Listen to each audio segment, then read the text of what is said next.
देना लगाओ प्रीतम प्यार देना लगाओ प्रीतम प्यार देना लगाओ प्रीतम प्यार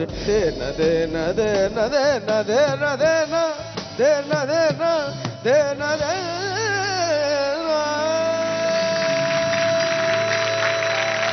तर जसराजच्या सुरसुमनांनी मी अवधूत गुप्ते तुमचं सर्वांचं खुपते तिथे गुप्तेच्या ह्या भागामध्ये स्वागत करतो. अहो लोकांना काहीही खुपतं, म्हणजे शास्त्रीय संगीतामधलं एवढं मोठं नाव पण तरी देखील इतकी छान दिसणारी, इतकी मॉडर्न राहणारी आणि अगदी छान निखळ हसणारी बाई कशी असू शकते. त्याचप्रमाणे कुणी कुणाचं आई असावं हे देखील लोक ठरवणार चित्रपटामध्ये हो, पण तरी देखील कुणी कुणाच्या आईची व्यक्तिरेखा करावी लोकांना खुपतं. मी असं काय बडबड करतोय. अर्थातच मी आजच्या आपल्या पाहुण्यांबद्दल बोलतोय. कोण आहेत आजचे आपले पाहुणे कळणार आहे, पण त्याआधी गुप्ते का फांडा. परवा दिवशी मला रात्री लाल्या टाईट मध्ये सांगत होता, अरे अवधूत तू मला सांग, कुत्रा ठीक आहे, मांजर ठीक आहे, हत्ती पण ठीक आहे, पण वाहतुकीचे नियम काय पाळायची गोष्ट असते का. परवा दिवशी लाल्याचा मुलगा आहे 13-14 वर्षाचा आहे, लाल्याला म्हणाला, बाबा बाबा काय रे, तुमच्या लग्नात कशा आयटम गर्ल नाचल्या होत्या ना, माझ्या पण लग्नात तशाच नाचवायच्या. अहो म्हणल्या कुठे आहेत, त्या काय व्हिडिओ कॅसेट मध्ये आहेत. लाल्यानी कॅसेट बघितली, फाडकन मारली मुलाच्या, म्हटलं ए वेड्या, त्या आत्या आहेत तुझ्या सगळ्या.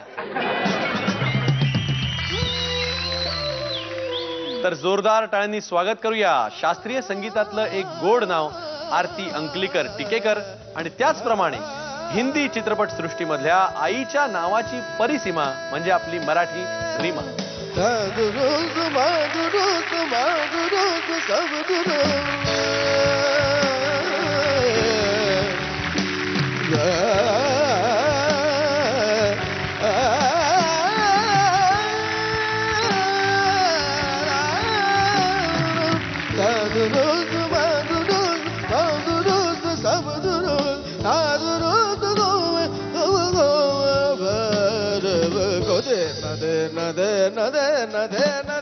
खुपते तिथे गुप्तेमध्ये तुम्हा सर्वांचं आणि तुम्हा दोघींचं खूप खूप स्वागत.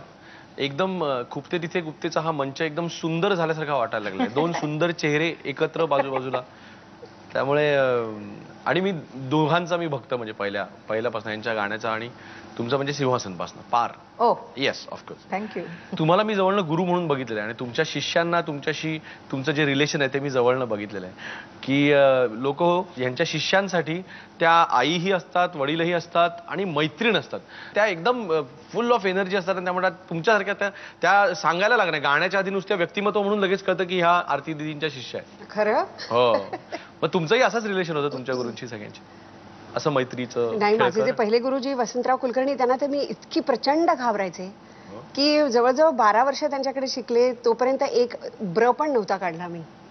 तू आणि ब्र नाही काढला म्हणून ते बॅकलॉग भरून काढते आता. नाही पण तुम्ही स्टुडंट म्हणून आता तुम्ही इतक्या अवखळ आहात, इतक्या हे आहात, तर तुम्ही खेळकर आहात, तर तुम्ही स्टुडंट म्हणून तर अजून जाम दंगा नाही. पण गाण्याच्या बाबतीत तसं मला करता आला नाही, कारण का माझे खरंच सगळे गुरु अतिशय शिस्तप्रिय आणि अतिशय कडक होते. त्यामुळे तिथे नाही करता आला. मग एरवी मी खूप करायचे खोड्या मस्ती आणि नयन भडभडे. नयन लोक तुम्हाला फार कमी लोकांना माहित नसेल, मी देखील आत्ताच मला ज्या वेळेला डेटा मिळाला त्यावेळेला कळलं की रीमाताईंचं खरं नाव नयन भडभडे असं नाव होतं. नयन भडभडेंचं रीमा कधी झालं? लग्नानंतर. नॅचरली आपल्याकडे जी एक पद्धत आहे, सगळं आयडेंटिटीज बदलून टाकायची. नाव आडनाव सगळंच, त्याच्यात ते नयनचं रीमा झालं. आयुष्यातला तो टप्पा ज्या वेळेला पहिल्यांदा यशाची पावती मिळाली आणि असं वाटलं की नाही आपण ह्या फील्डमध्ये आपण करिअर करणार आहोत, आपण आता अभिनेत्री म्हणून जगणार आहोत, हे कधी ठरवलं? हे फार उशिरा, म्हणजे 85 मध्ये. अच्छा.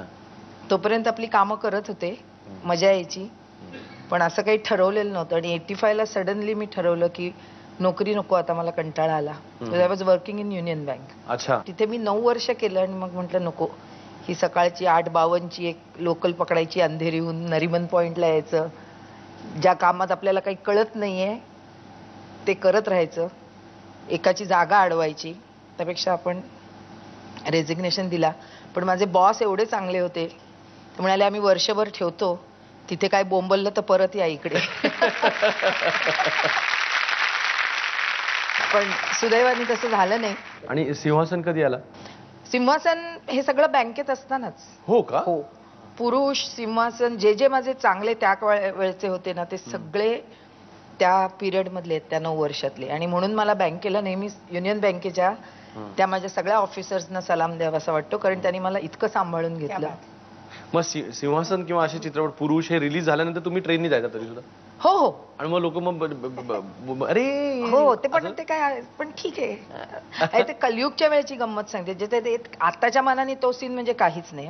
त्या मानाने तो जरा बोल्ड सीन होता माझा आणि कुलभूषणचा. तो पिक्चर रिलीज झाल्यानंतर मी वर्षभर ट्रेननी न जाता टॅक्सी आणि ह्यानी, मला भीती वाटायची ट्रेन मधले लोक मला काहीतरी कमेंट्स पास करतील अशी, त्या बोल्ड सीनमुळे. त्या बोल्ड सीनमुळे. आता बघितल्यावर वाटतं फुस, ह्या सीनला आपण एवढे घाबरलो होतो, आता काहीच नाही म्हणजे. पण त्यावेळेला ती भीती होती भयंकर. काय काय सीन होता म्हणजे? आम्ही काही नाही, it was a bedroom scene.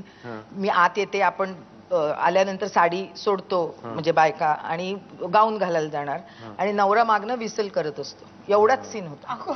तरी मी भयंकर रडारड केली होती सबन सकाळपासून तिथे. कारण असं उभं राहणं विचित्र वाटत होतं मला. पण आता बघितल्यावर वाटतं भरपूर कपडे आहेत. ताई, तुम्ही इथे आल्यापासून पहिला सेगमेंट जवळपास संपत आला, तरी देखील मी तुम्हाला उदय टिकेकर हे नाव घेतलेलं नाही, माहितीये का? तुमच्या प्रत्येक मुलाखतीला सुरुवात लोक कायम उदय टिकेकर आणि असं अशी असते ना. उदय टिकेकरांबरोबर कसं? पण मी सांगू, एकदा उदय आणि मी आम्ही झाकीरबाईंच्या घरी गेलो होतो. तर बरेच वर्षापूर्वी, लग्न आमचं झाल्यानंतर 4-5 वर्षात. तर झाकीरबाईंना जाऊन आम्ही भेटलो, तर मी नमस्कार केला. मग उदय जाऊन भेटला, तर म्हणाला, मग झाकीरबाई म्हणाले, अरे ये कौन है? तर म्हणाला, मैं उदय आरती अंकलीकर.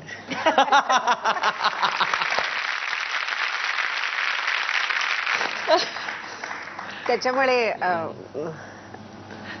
उदय हा खूप मोठ्या मनाचा आहे. नाही, बरोबर आहे.